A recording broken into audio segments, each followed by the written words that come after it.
बच्चों जब से 45,000 वैकेंसी की नोटिफिकेशन आने की उम्मीद जगी है, वो रेलवे में टटी निकली है और कह सकते हैं कि मिनिस्ट्री ऑफ रेलवे का वो वीडियो जिसमें यह बताया गया है कि एएलपी पर कितनी सारी जिम्मेदारी होती है और एएलपी बनते कैसे। तो बच्चों उस वीडियो के बाद, उस पेपर कटिंग के बाद एएलपी की तैयारी करने वाले बच्चों में इजाफा हो चुका है और बहुत सारे बच्चे अब एएलपी की तैयारी शुरू कर चुके हैं। तो मुझे ऐसा लगा कि मैं आपके लिए एक ऐसा वीडियो लेके आऊं जिसमें मैं ये बता सकूं कि सिर्फ 3 महीने में आप एएलपी का पूरा CBT 1 का सिलेबस कैसे कवर कर सकते हो। बिल्कुल एकदम आपने सही सुना। जो मैं यहाँ पर टाइम टेबल आपको बताने वाला हूँ, जो मैं आपको स्ट्रेटजी बताने वाला हूँ बच्चों, वो सिर्फ 3 महीने तक आप फॉलो कीजिए। उस 3 महीने के बाद डेट आप देखिएगा, आपको एएलपी का पूरा CBT 1 का सिलेबस कंप्लीट हो चुका होगा और आप CBT 1 में क्वालिफाइड भी कर जाओगे। साथ साथ इस वीडियो के अंत में मैं ये भी बताने वाला हूं कि वो एक्सपेक्टेड मंथ क्या हो सकता है जिस मंथ में आपकी CBT 1 की परीक्षा पॉसिबल है। ठीक है, तो चलो फिर वीडियो की शुरुआत करते हैं और इस वीडियो को पूरा देखिए, समझिए और समझने के बाद अपने लाइफ में उतार लीजिए अगर आप एएलपी टेक्नीशियन तैयारी करते हैं। और देखिएगा 3 महीने के बाद एएलपी के CBT 1 का सिलेबस आपके मुट्ठी में होगा। ठीक है, वीडियो को शुरू करते हैं, देखते हैं हम लोग कैसे हम लोग समझेंगे कि 3 महीनों में हमें क्या क्या पढ़ना है। उससे पहले मैं आप लोग को बता दूं एएलपी का जो CBT 1 है, अभी हम बात CBT 2 की नहीं कर रहा, CBT 1 की। तो बच्चों CBT 1 में क्या है, सबसे पहले जो पूछा जाएगा पोर्शन, वो पोर्शन होगा आपका साइंस का। साइंस में 3 चीजें होंगी, फिजिक्स, केमिस्ट्री, बायोलॉजी। ओके, इसके अलावा जो अगला पोर्शन होगा वो तुम्हारे रीजनिंग का होगा बच्चों। अगला पोर्शन जो होगा मैथ का होगा। इसके अलावा अगला जो पोर्शन होगा वो जीके और करंट अफेयर का मिला के होगा। आपको पता है ये सारे के सारे क्वेश्चन 75 क्वेश्चन आएंगे और एक क्वेश्चन 1 नंबर का होगा, एक क्वेश्चन 1 नंबर का होगा। 75 क्वेश्चन को सॉल्व करने के लिए आपको जो दिए जाएंगे वो कितने मिनट दिए जाएंगे, 60 मिनट। अगर मैं इनकी संख्या देखूं कि किससे कितने क्वेश्चन आने हैं, तो याद रखना ये जो साइंस पूछी जाएगी आपको वो 20 क्वेश्चन आएंगे, रीजनिंग के 25 आएंगे। उसके अलावा अगर मैथ की बात करते हैं तो 20 आएंगे और जीके की बात करते हैं तो बच्चों 10 आएंगे। तो टोटल हमारे देखिए कितने हो रहे हैं, 75। तो अब 75 में से आप क्या उम्मीद करते हो कि आप किसमें कितना नंबर ला सकते हो, है ना। जैसे कि लाने वाले तो रीजनिंग में कम से कम 22 के आसपास ले ही आएंगे, है। मैथ में 20, मैं बता दूं लाने वाले मैथ में पूरे भी लाते हैं, लेकिन मैं 18 ही मान लेता हूं। जीके जीएस आप चाहे जितना पढ़ लो भाई, आप 5, 6, 7, 8 नंबर इससे ज्यादा नहीं ला सकते। 10 में 10 तो कभी किसी कीमत पे नहीं दे। तो चलो मैं जीके जीएस में आपके 5 ही नंबर मान लेता हूं, बहुत ज्यादा नंबर नहीं मानता हूं, 5 नंबर, इससे ज्यादा नहीं ला पाओगे, आप चाहे जितना पढ़ लो, है ना। लेकिन साइंस बच्चों, साइंस भी अगर आपका अच्छा हो जाए, यानी फिजिक्स, केमिस्ट्री, बायोलॉजी तीनों अच्छी हो जाए, तो इसमें भी आप तकरीबन 15 नंबर बहुत आराम से ला सकते हैं, बहुत आराम से ला सकते हैं। तो आप देखिए टोटल हमारा पेपर है 75 नंबर का, बहुत ध्यान से देखिएगा। और आप कितने के, अगर मैं एक्सपेक्टेड नंबर बताऊं, यानी ये स्ट्रेटजी फॉलो करेंगे जब पहले, दूसरे, तीसरे मंथ में, तो आप बहुत आराम से इतने नंबर ला सकते हैं हर सब्जेक्ट में। अगर मैं इनको थोड़ा जोड़ लूं तो 22, 18 देखिए कितना हो रहा है, 40 और 15, 20 हमारा कह सकते हो 15, 5, 20 और 20 और 40, 60, यानी 75 में से आप 60 नंबर के आसपास पहुंच जाओगे। बच्चों पिछली बार जो कट ऑफ उठाया था ना, वो केवल 40% पे उठाया था। 75 के कितने परसेंट पे उठाया था, 40% में।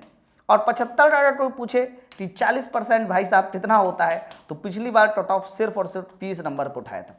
हाँ मैं मानता हूं हो सकता है कि इस बार कट ऑफ 40% पे ना उठाए, 15 गुना 20 गुना नंबर ले, लेकिन वो कभी भी 60 नंबर से ज्यादा नहीं जाएगा। इवन आपके 50 नंबर भी आते हैं, तब भी आप ये समझो कि आप CBT 1 में क्वालिफाइड हो। तो आपको कम से कम इतना टारगेट लेके चलना है कि मुझे हर सब्जेक्ट में इतने इतने नंबर लेके आने हैं, और आपको अपना टारगेट 60 नंबर का बनाते चलना है कि 75 में से मैं 60 नंबर लेके ही आऊंगा, समझे। तो आपका 101% CBT 1 क्वालिफाइड हो जाएगा। अब बारी यह है कि 75 में से 60 लाना है, अर्थात साइंस में 15 लाना है, रीजनिंग में 22 लाना है, मैथ में 18 लाना है, जीके जीएस में 5 ही लेके आना है। पॉसिबल कैसे है सर, कैसे तैयारी होगी?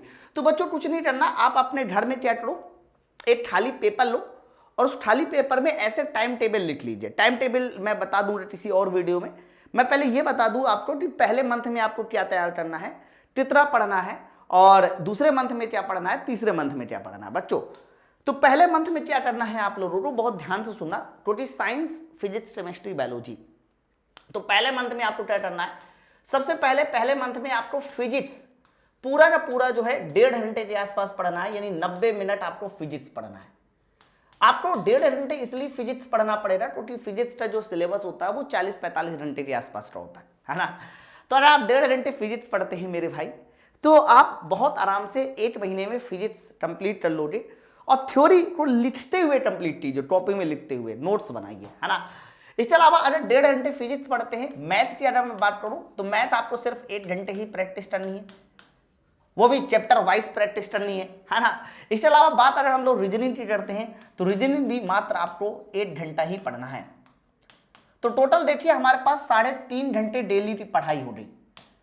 बच्चों ये 3.5 घंटा आपको लग जरूर रहा है 3.5 घंटा, लेकिन ये 3.5 घंटे से ऊपर ही जाएगा, क्योंकि जब हम लोग ऑनलाइन पढ़ाई करते हैं तो वो 1.5 घंटे की पढ़ाई 1.5 घंटे नहीं होता, बहुत सारी चीजें हमें लिखनी पड़ती हैं, समझनी पड़ती है, तो थोड़ा सा ऊपर जाएगा, लेकिन मैं 3.5 घंटे के आसपास ही मान के चल रहा हूं। तो यहां से क्या होगा कि पहले मंथ में आपका फिजिक्स खत्म, ध्यान से सुनना, लेकिन मैथ और रीजनिंग ये पहले मंथ में नहीं खत्म होगा। चलिए सर दूसरा मंथ स्टार्ट कर देते हैं। दूसरे मंथ में आपको साइंस का दूसरा सब्जेक्ट लेना है। मान लीजिए मैंने बायोलॉजी लिया, ओके, आप इसको भी 1.5 घंटा डेली पढ़िए। मैथ आपको पढ़ना ही पढ़ना है, क्योंकि मैथ लगभग 120 घंटे के आसपास का होता है, अर्थमेटिक और एडवांस मिला के। अर्थमेटिक हमारा 80 घंटे के आसपास हो जाएगा, एडवांस 40 घंटे के आसपास। तो आप मैथ को भी 1 घंटे डेली दीजिए। रही बात रीजनिंग की, तो रीजनिंग अभी खत्म नहीं होगा। रीजनिंग को क्या करना है, सिर्फ आपको 15 दिन ही देना, 1 घंटे दीजिए, लेकिन कितने दिन के लिए दीजिए, 15 दिनों के लिए। हाँ, तो दूसरे मंथ में पता क्या होगा बच्चों, दूसरे मंथ में आपका एक और सब्जेक्ट फिनिश हो चुका होगा, बायोलॉजी, और एक और सब्जेक्ट फिनिश हो चुका होगा, रीजनिंग। रीजनिंग 1 घंटे वहां डेली और 15 दिन यहां, यानी 45 घंटे की रीजनिंग होती है, इससे ज्यादा नहीं होती। 45 घंटे में आप ठीक ठाक रीजनिंग पढ़ सकते हो। तो हमारा रीजनिंग फिनिश हो चुका, बायोलॉजी फिनिश हो चुका, और बच्चों क्या फिनिश हो जाए, फिजिक्स। लेकिन मेरे पास अभी भी 15 दिन बाकी हैं, हाँ, रीजनिंग तो 15 दिन। अब यहीं से आपको इसी 15 दिन में शुरू कर देना है करंट अफेयर। मतलब आप डेली 1 घंटा पढ़िए, और डेली 1 घंटा सिर्फ और सिर्फ 15 दिनों तक करंट अफेयर पढ़िए, और इससे ज्यादा करंट अफेयर पढ़ने की जरूरत नहीं है, क्योंकि आपको मैं बता दूं जीके जीएस में आप 10 नंबर लाने हैं भैया।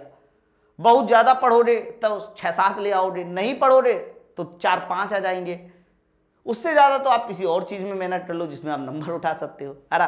तो करंट अफेयर आपको 15 दिन पढ़ने हैं, और करंट अफेयर के जो 15 इंपॉर्टेंट चैप्टर्स होते हैं करंट अफेयर में, चैप्टर वही पढ़िए बस, उसके अलावा कुछ नहीं, है ना। ठीक है, ये हो गया। तो यहां से आपका रीजनिंग फिनिश हो चुका, बायोलॉजी फिनिश हो चुका, फिजिक्स फिनिश हो चुका, करंट अफेयर फिनिश। बच्चों अभी भी हमारे पास क्या बचा है सर, अभी भी बचा है मैथ। यस, आप मैथ को भी डेली 1 घंटा अभी पढ़ेंगे, ध्यान रखिएगा, डेली 1 घंटा। उसके अलावा आपका करंट अफेयर फिनिश हो चुका, लेकिन अब आपको पढ़ना है बच्चों स्टैटिक जीके।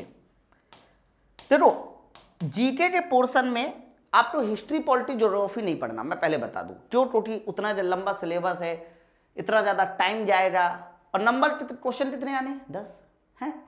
तो आपको ध्यान रखिएगा, जीके जीएस में हिस्ट्री, पॉलिटी, ज्योग्राफी पूरा नहीं पढ़ना है, बहुत छोटा छोटा पोर्शन, और स्टैटिक जीके के नाम से मैंने उसको बोल दिया, आप उतना पढ़ लीजिए। हाँ, इसे आप डेली 1 घंटा पढ़िए पूरे 30 दिनों तक। लेकिन एक सब्जेक्ट और बचा है बच्चों, जिसका नाम है तुम्हारा केमिस्ट्री। ये तुम्हारा साइंस का सब्जेक्ट है केमिस्ट्री। केमिस्ट्री भी आपको डेली 1 घंटा ही पढ़ना है, 1.5 घंटा नहीं, 1.5 घंटे पढ़ना है। केमिस्ट्री डेली कितना पढ़ना है, 1.5 घंटे, क्योंकि केमिस्ट्री भी बड़ा है, छोटा नहीं है। और यहाँ बायोलॉजी को भी 1.5 घंटे पढ़ना है, साइंस को थोड़ा सा ज्यादा रखिए ना। तो आप देखिए, जैसे आप यहाँ मैथ 1 घंटा पढ़ोगे तो तीसरे मंथ में मैथ 120 घंटे होकर फिनिश हो चुकी होगी। स्टैटिक जीके 30 दिन का टॉपिक होता है, 1 घंटे का, वो भी फिनिश हो चुका होगा।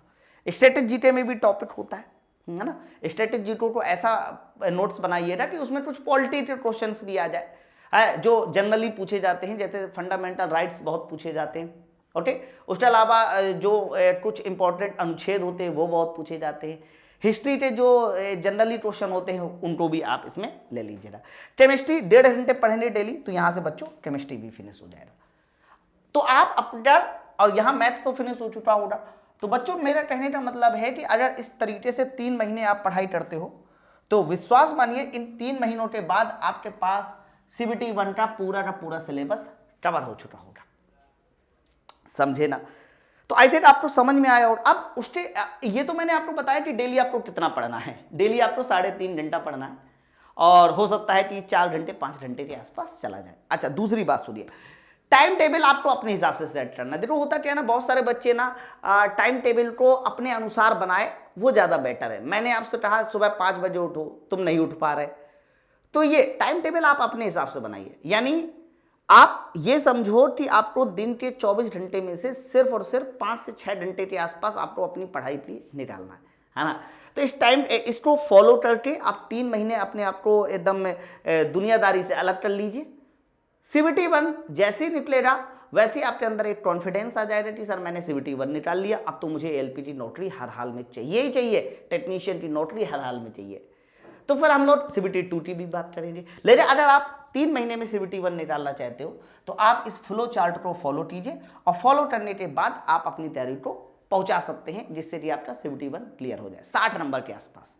ओके, अच्छा एक और बात है, अगर आप ये चाहते हो कि ये सब हमें कैसे पढ़ना है, ऑनलाइन पढ़ना है कि ऑफलाइन पढ़ना है, तो मैं आपको बताऊंगा कि हम लोग के जो माई पाठशाला का एप्लीकेशन है वहां पर CBT 1 का कंप्लीट बैच है और बहुत सस्ता है।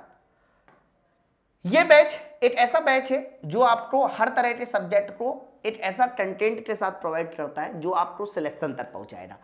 अगर आप CBT 1 का फाउंडेशन बैच ज्वाइन करना चाहते हैं तो CBT 1 के फाउंडेशन बैच के लिए आपको क्या करना है मेरे भाई, सबसे पहले माई पाठशाला का एप्लीकेशन डाउनलोड करना है।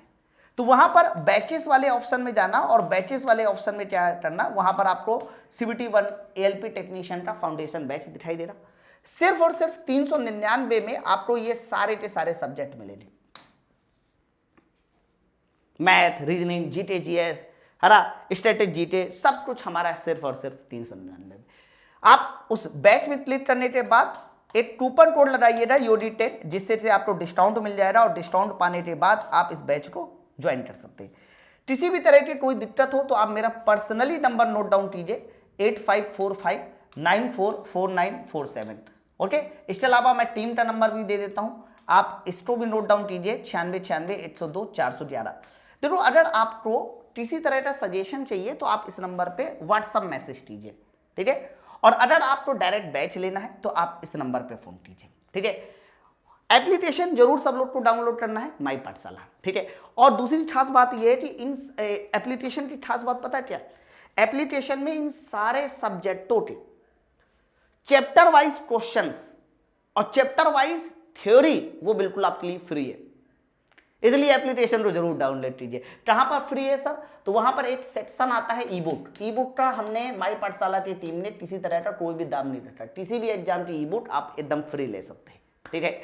चलिए फिर आई थिंक आपको मेरा वीडियो अच्छा लगा होगा, क्योंकि एग्जाम नजदीक है, मुझे लगा कि मुझे आपके लिए एक ऐसा वीडियो लेके आना चाहिए जिससे कि आपको मोटिवेशन मिल सके और आप अपनी पढ़ाई को स्टार्ट कर सके, ठीक है।